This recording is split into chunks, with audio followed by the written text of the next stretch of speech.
It was March 10th, 1928, when Walter Collins, a bright-eyed 9-year-old boy from Los Angeles, California, walked out of his house to see a movie and was never seen again.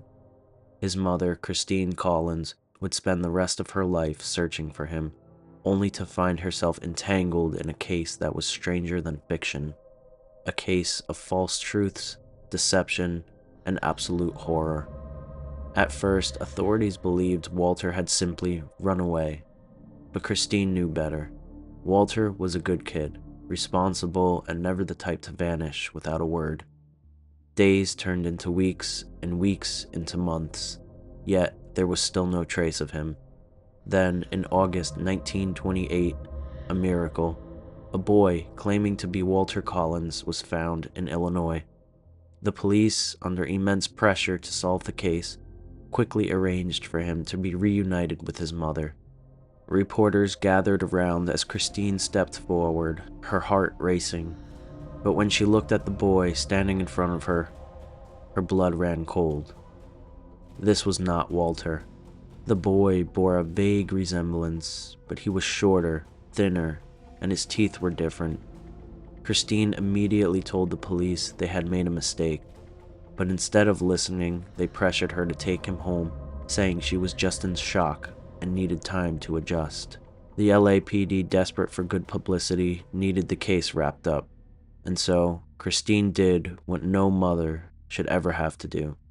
She took home a stranger. For 3 agonizing weeks, Christine tried to prove what she already knew. The boy was an imposter. He didn't recognize his own bedroom, his school, or his neighborhood friends. A doctor confirmed that the boy was 3 inches shorter than Walter. Christine even bought dental records proving the child was lying. But when she returned to the police demanding answers, they did something unthinkable. They had her committed to the Los Angeles County Psychopathic Ward, branding her delusional and an unfit mother. The police chief accused her of trying to embarrass the department and locked her away in a mental institution, all for refusing to accept a lie. Christine spent 5 horrifying days trapped inside a psychiatric ward, surrounded by truly unstable patients, drugged and mocked for insisting that the boy was not her son. Then, the truth came out. The boy finally confessed. He was not Walter Collins. His real name was Arthur Hutchins, a runaway from Iowa who had posed as Walter to get a free trip to Hollywood. The police, caught in their deception, had no choice but to release Christine, but Walter was still missing. And the real horror was about to unfold. While Christine had been locked away, authorities had uncovered a nightmare just outside Los Angeles, a remote chicken farm in Wineville, California, where the air was thick with the stench of decay and death. The Wineville chicken coop murders. A man named Gordon Northcott, along with his twisted mother, had been kidnapping, torturing, and murdering young boys on his farm. Skeletal remains were found buried in shallow graves, scattered between the coops where chickens pecked at the dirt. And among the victims, Walter Collins' name came up. Northcott confessed, then denied, then confessed again. He played mind games with the authorities, taunting Christine, making vague claims that Walter had been there, only to take it all back. Even as he faced the gallows, he refused to give a straight answer, leaving Christine with nothing but a void of uncertainty. In 1930, Northcott was executed by hanging, but Walter's fate remained unknown. Christine never stopped searching. She spent the rest of her life following every lead, hoping that Walter had somehow survived. But he never returned. He was swallowed by the darkness of history, leaving behind a mystery filled with more questions than answers. Was Walter one of Northcott's victims? Did he escape the ranch, only to vanish into the world?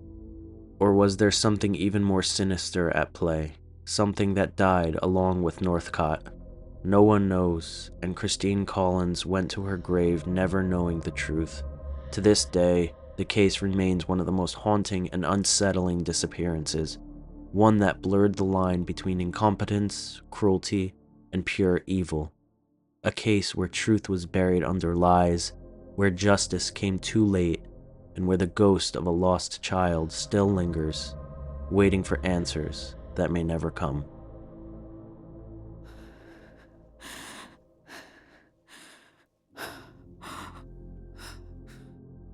On the crisp afternoon of December 1st, 1946, Paula Jean Welden, an 18-year-old sophomore at Bennington College, left her dorm room with nothing but a light red jacket and sneakers, hardly appropriate gear for the frigid Vermont wilderness. She had decided on a whim to take a hike along the Long Trail, a vast and desolate path that snaked through the dense, shadowy forest of the Green Mountains. She had no supplies, no extra layers, and most chillingly, no intention of never coming back.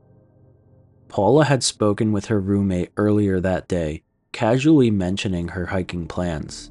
Later, she asked a local store clerk for directions to the trailhead before several witnesses spotted her making her way along the path. A group of hikers even saw her walking alone, moving steadily forward as the late afternoon sun began its descent. She seemed fine. She was there, and then she wasn't. When Paula failed to return that evening, concern turned into alarm. A search party was quickly assembled, but despite an enormous manhunt involving police, volunteers, the FBI, bloodhounds, helicopters, and even psychics, Paula was simply gone. There were no signs of a struggle, no dropped belongings, and no footprints leading off the trail.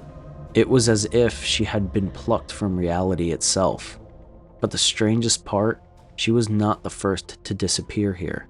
Paula's case is only one in a series of bizarre and unexplained vanishings tied to what many now call the Bennington Triangle, an area of mysterious disappearances, eerie sightings, and strange phenomena. Over the years, hikers, hunters, and travelers have seemingly walked into nothingness, never to be seen again. Theories surrounding Paula's fate have ranged from a tragic accident to an abduction, but some believe something far more insidious may be at play. Did she take a wrong turn and succumb to the elements, her body hidden beneath layers of forest decay? Was she lured away by an unknown predator lurking in the shadows off the trail? Or did she step into something beyond our understanding, a force that has swallowed others before her? To this day, not a single trace of Paula Jean Welden has ever been found. No evidence, no remains, nothing. Her disappearance is a grim reminder that sometimes, when people walk into the woods, they don't walk back out.